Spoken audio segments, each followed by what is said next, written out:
Good afternoon. You're listening to My Conscious Dad right here on your hometown station, AM 1220 KHTS. I'm your host, Jasmine Urbina, here in the studio today with my dad and co-host Alex Urbina, and a very special guest, Jerry Cerati Goldman, co-owner of KHTS and also middle child. So we actually have two middle children. Both of you are middle child. You're so in trouble. I am the oldest child, so I get to paint a picture of my experience with middle children as well as having my own middle child. But I think it's a great show because I want to be able to talk about all different possibilities and really look at this. When I was a father for the first time, I really didn't know what middle child syndrome was, and it wasn't until I started to learn and grow and discover and become more mindful as a parent, I started to realize that there were some characteristics. And I think it's powerful to have that kind of a conversation to educate ourselves about what might be going on. And I think that your perspectives and you sharing not only is courageous, but it helps people learn a little bit more about parenting. So let's talk about what is the middle child syndrome. The middle child syndrome is the feeling of exclusion by middle children, those with younger or older siblings. And this effect occurs because to them, it seems like the first child is more prone to receive certain privileges and responsibilities by virtue of being the oldest, and while the youngest in the family is generally considered to be the baby and seems to get away with things that the middle child might not be able to. Does it sound like a good reflection of how you perceive your family dynamics growing up? Yeah, that sounds right. And being much older, I did not recognize this till I was much older. Much older, like recently, or like in the last 10 years? In the last 10 years. Okay, and how and by you realizing that, did you have like a light switch going off for you? Yeah, that was like, oh my gosh, that was me. And when you saw that, oh my gosh, that was me, did it kind of fill in the puzzle, like missing blanks for you about why you were Absolutely. treated the way you were treated? Or I would like to think that as a middle child perceiving their life, watching their older brother or sister getting away with certain things or not being held to certain standards that they are, or looking down at the baby and seeing that they're getting away with certain things, that you can easily come to make up these conclusions or make up these stories about yourself. That, hey, how come I'm not treated that way? Or you can easily make up these insecurities about yourself because you're looking up and seeing a vision of what the older one's getting or not getting, and then you're looking down and watching.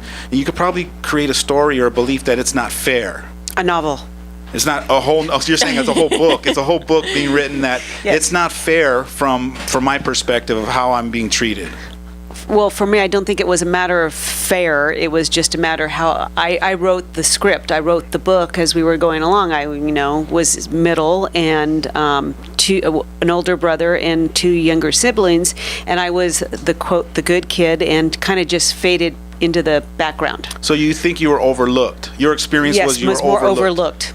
I never looked at anything as being unfair. You just were overlooked. Right. You weren't acknowledged from your perspective the way the other ones were being acknowledged, right, or being interacted with. Yeah, for me, I kind of felt like I didn't realize that it was unfair, or I didn't realize that I felt like it was unfair until I was, a teenager, and I realized, oh, that's not fair because I can see me doing something and getting in trouble for it, and then my younger sister doing something 2 weeks later, and it just blows by. So I didn't realize that I felt like it was unfair until I really was older and I could comprehend and see the two situations back to back, and then start comparing our lives and the relationship that I have with my parents and the relationship that she has or my older brother has, and it just, to me, it always felt unfair. And it's funny because the reason why I brought this subject up and I wanted to talk about it today is because I sat with a client today in an office where there were personal pictures. And the person looked around and made an observation and said, the person who lives here, you can tell that they really have a lot of images and photos of the first child. And I know that in my family, me and my wife, we're guilty of that. When our son was born, it's your first child, so you are excited about your firstborn, and you go out and buy a camera, and you get videotape, and you have all this evidence of your first child. You're documenting and recording everything. Their first, tooth falls out, or you get their foot, and you get their first baby footprint, and then it seems to die out as you go child to child. For whatever reason, it starts to fade. And so I was in the room, and they were noticing that a lot of the images were of the first child.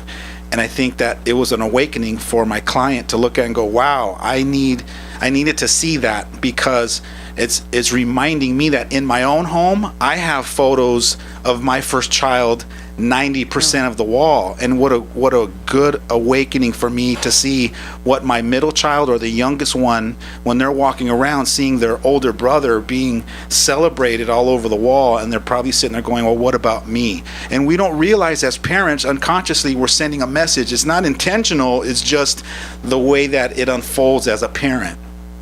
Absolutely. And two, at my age, being a parent, and I only had 2 children, but I don't know how the heck my mom and dad juggled 4. So when you can go back and say, oh my gosh, and I understand so much more now.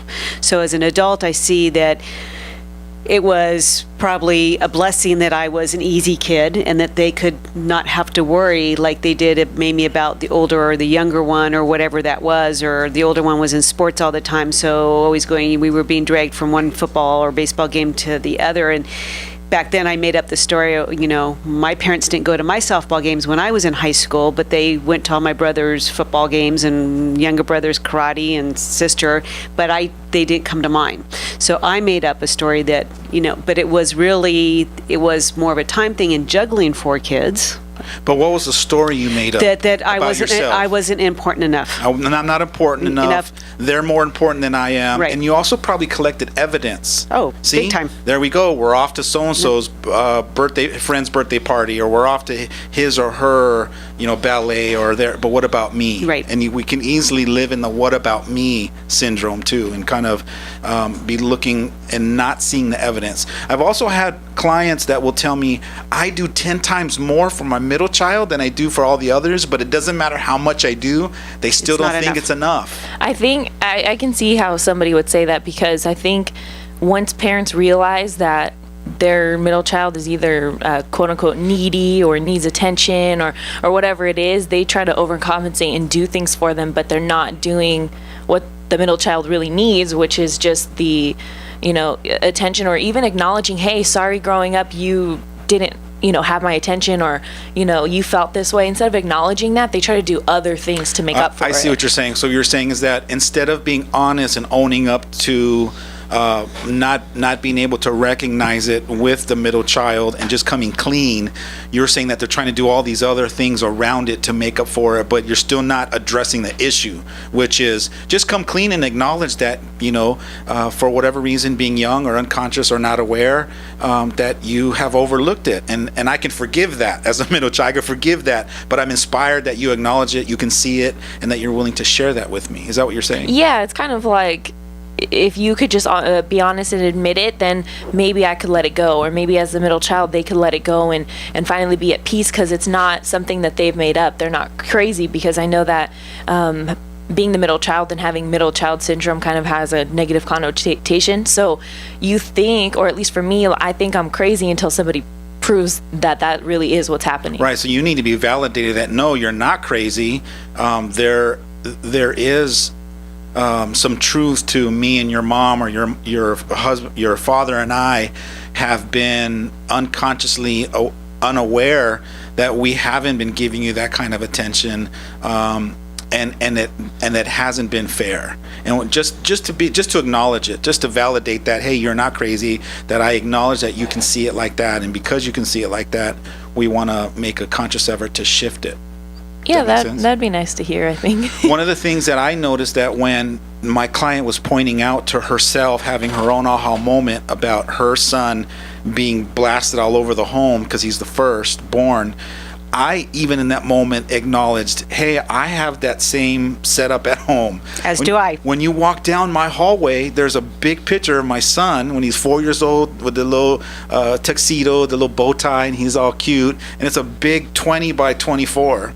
And then it's a cute little picture, but it's all him. And then you'll see all these smaller pictures of my other daughters. And so I had to be honest and acknowledge that as well, because that's part of my growth too. And it's funny because when I left, I made a commitment to my client that in the next 30 days, I'm going to go home and make it fair. I'm going to go blow up some pictures of my other kids and put it up because I get to do that. That's my awakening and my realization for that.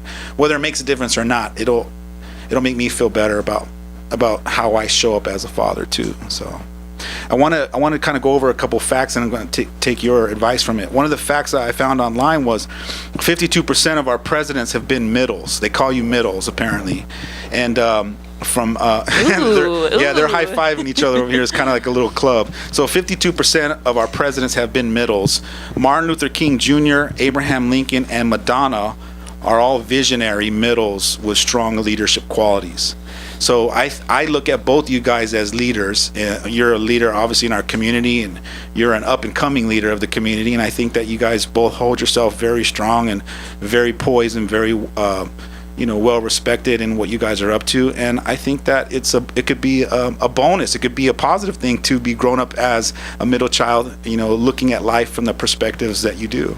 I absolutely see that as a middle child. The other thing is, as the oldest daughter, I became very much a controller too, which could backfire. But, whether it's family events or whatever it is, I'm the one organizing it. It's at my house. So I think you kind of, you end up being in a role of, you could see what the older one's doing that's good and bad. And so you can learn from that. Like, I'm not going to go out and do that, right? And I also learned, I see the lessons from all my siblings as gifts, because I became very independent because of that. Whether it was no one going to my baseball games or whatever it was, she could just ride her bike to school. The others need to be driven, but she could ride her bike to school because she could be trusted, kind of thing. That made me, it was all a gift that I can see now as an adult, made me very independent, that I could go do anything I want. It's funny you say that, because I have that same relationship with Jasmine. A lot of times she'll come to me, she'll say, it's not fair. And I'll commonly respond to her. I'm like, I don't worry about you.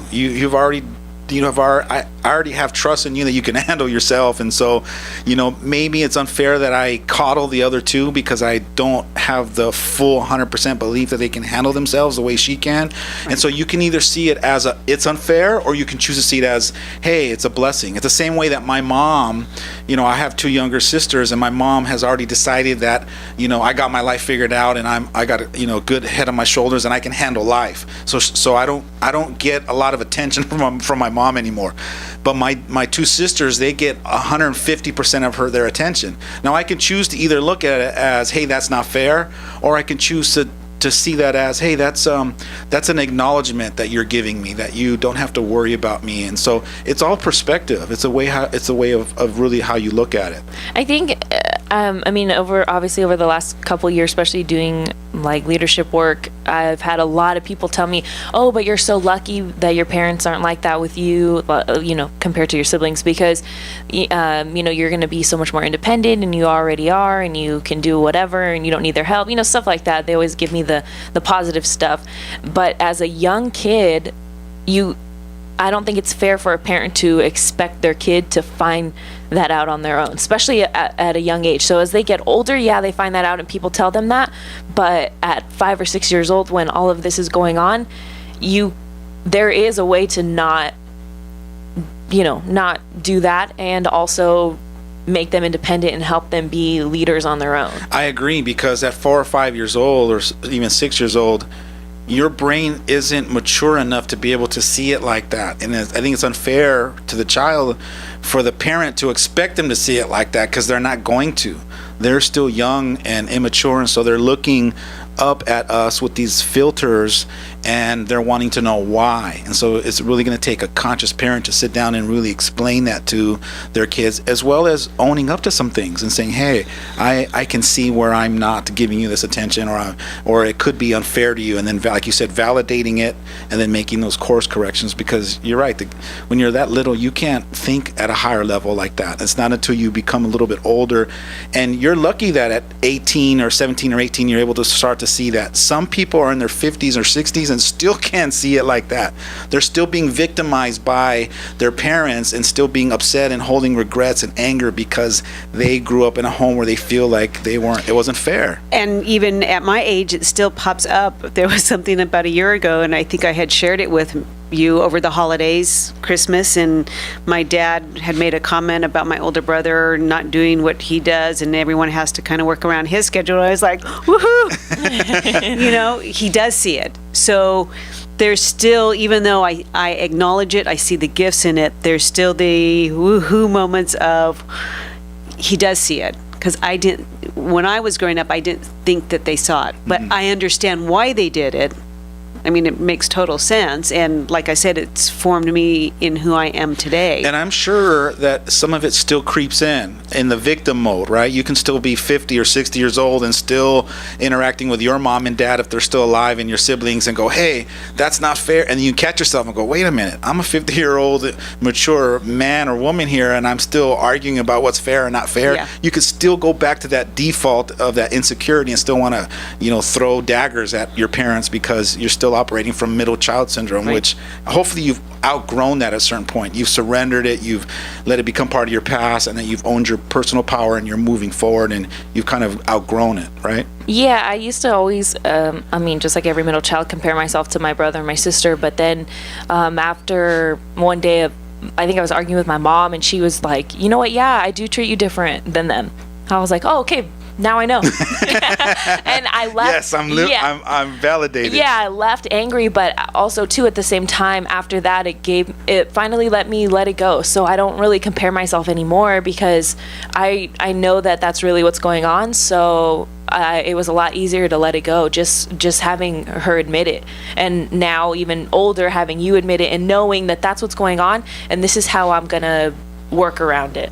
So what advice would you give parents that might have kids that won't address it or bring it up, but they're maybe silently suffering with that weight that they're carrying on their shoulders that they're struggling with silently? What kind of advice can you give before we go on a break to the mom or dad so that they can kind of set their kids free, give them that freedom and that healing? Yeah, the one thing I would just say is to admit it, but not just admit it and be honest about it, but to do something about it too. Take steps that are going to say, hey, I acknowledge I'm doing this. Maybe ask your kid, what do you need from me? Or what is it that you would like to see from us? There's things I think that you could do just by having a conversation with them. You don't have to figure it all out on your own because your kids are really smart and they're going to be able to tell you what they want. Perfect. And we come back from the break. I want to talk a little bit more about some of the downsides and challenges, which is going to be the negative perspectives, and then we'll end it with some of the positive perspectives. Stay tuned for more of My Conscious Dad right here in your hometown station, AM 1220 KHTS.